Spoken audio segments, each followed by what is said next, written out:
So, here's what we're going to build. It's the Manya Table 2.0. It's a mid-century modern influence design, and the center inlay is angled boards and leather. It's all reclaimed materials. This is the leather we're going to be using. It was an old drive belt out of a machine shop that I got at an estate sale. This leather was in rough shape. It had scale, it had grime, it was greasier than a pizza delivery driver's passenger seat. It took a lot of work to get this clean. I started off with 80 grit sandpaper and then used 220 on both sides. You can see it's still springy after it's been sanded. It was curled up for a very long time, but it's okay because it's going to be laminated to a board later anyway. In these shots, you'll see me moving around this 30-pound brick of lead. It's very handy to have in a shop. It was a gift from my friend Doc, in so much as anything that is a 30-pound brick of lead can be considered a gift. Now, I should have worn gloves and put a drop cloth down on my bench top because this was filthy. I really could have saved myself half a day of cleaning up my bench top and scrubbing the leather dust out from under my nails.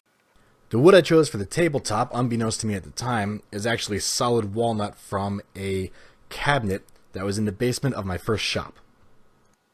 I thought at best this thing was made of oak and then stained dark. I didn't really know anything about it except that it was there when I moved in and it was in sorry shape.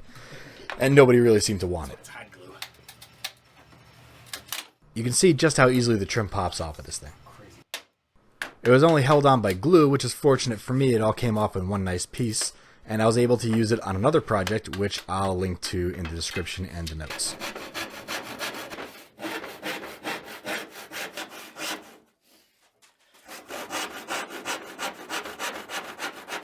I was having some trouble knocking this thing apart. It didn't come apart with the mallet and there were no visible fasteners anywhere, so I didn't know what kind of joiner I was dealing with. I just decided to take the saw and cut right through. And it was stuck pretty tight still, so I go back and give it a few grabs with the mallet, and you can see what kind of joinery we were dealing with. Nothing special, just really well-made dowel joints. So the whole thing wouldn't pull apart for me to get the panel out, so I decided just to smack it a few times and break the edge. Give it a good pry, and that took it right out. So I had to take a little while and remove all the old brass hinges and hardware by hand because they were stripped and my drill would have just ruined the screw instead of pulling it out.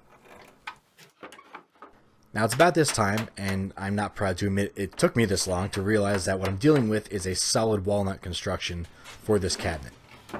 This thing must have been amazing back in the day, but 60 plus years in that dank basement were not kind to it, so I was happy to be able to salvage what I could for this project to give it new life.